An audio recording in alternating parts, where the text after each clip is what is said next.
कब छोड़ा अपना ससुराल? जब मीराबाई को मारने के लिए एक वैद्य से विष बनवाया और उस विष को जब मीराबाई को पहुंचवाया तो मीराबाई से किसी ने कहा तुम्हारे हरि का चरणामृत है, तो चरणामृत समझ के जब पी गई, नहीं मरी, कुछ नहीं हुआ और नाचने लगी और निखर गई और तेज बढ़ गया मीराबाई का। तब उनके देवर ने बचा हुआ विष का जो एक दो बूंद थी उस वैद्य को पिला दी। बोले इस विष में बिल्कुल भी ताकत नहीं है, मरी नहीं वो। बोले महाराज इसको कोई सूंघ ले तो मर जाएगा। बोले अच्छा 2 बूंद बची तू चाट के दिखा। उस वैद्य ने जैसे ही वो चाटा तो वो मर गया। तब उस वैद्य के परिवार वाले मीराबाई के सामने जाकर के रुदन करने लगे उसके शव को लेकर के कि हमारे पति ने क्या बिगाड़ा था, उसके प्राण क्यों हरण कर लिए। तब मीराबाई को संकोच हुआ कि मेरे तक कष्ट आ रहा था, मैं सह रही थी, पर मेरे कारण किसी और के प्राण जा रहे हैं, अब नहीं सह पाऊंगा। तब रात भर मीराबाई ने कीर्तन किया और प्रभु की कृपा से वो वैद्य जीवित हो गया। लेकिन उसके बाद मीराबाई फिर नहीं रुकी अपने ससुराल। फिर उन्होंने गोस्वामी जी को पत्र लिखा कि विपरीत परिवार है, क्या करूं।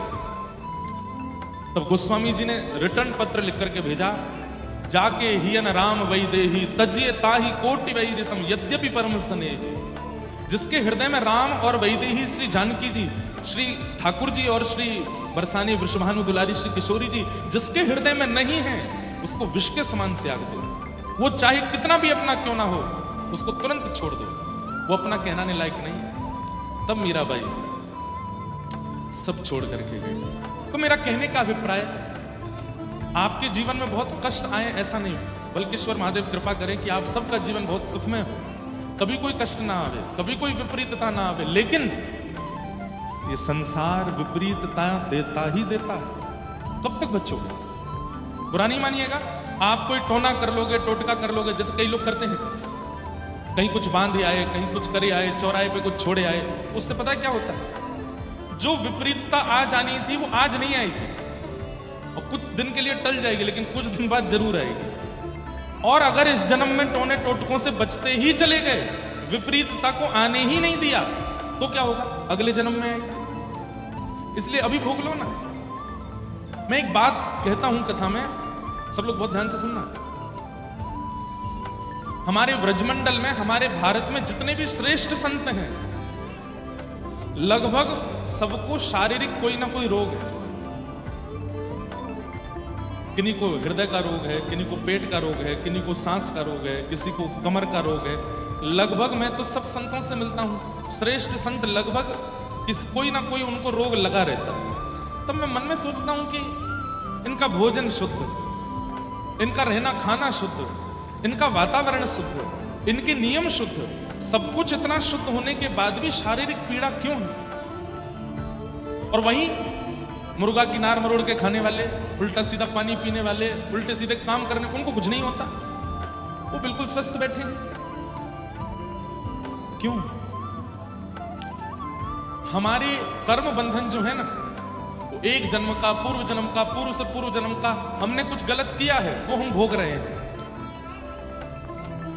इतना इस जीवन में हम भोग लेंगे, उसके बाद जो बच जाएगा वो उसको भोगने के लिए दोबारा आना पड़ेगा।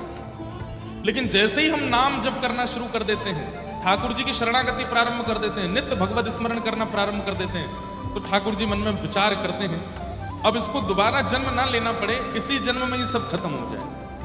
पूर्व का भी जितना है, इस जन्म का भी जितना है, सब कटा करके मुक्त करो।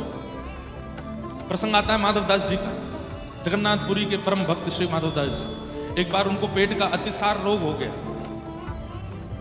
ऐसा रोग हो गया कि बिस्तर पर ही मलमूत्र आदि का त्याग करने लगे। क्या देखते हैं कि महाप्रभु जगन्नाथ जी एक बालक का रूप धारण करके आए और उनकी सेवा करने लगे। तो माधवदास जी ने हाथ पकड़ के कहा कि नाथ, आप मेरी सेवा क्यों कर रहे हो?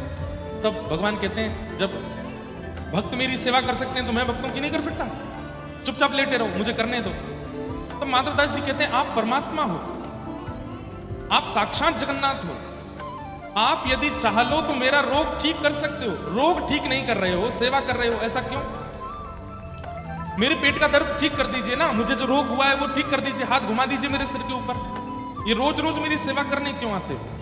तो ठाकुर जी क्या कहते हैं, माधवदास, यदि तेरे कर्म में जो लिखा है उस रोग को मैंने अभी ठीक कर दिया, तो जो बचा हुआ कष्ट है उसको भोगने के लिए तुझे दोबारा जन्म लेना पड़ेगा।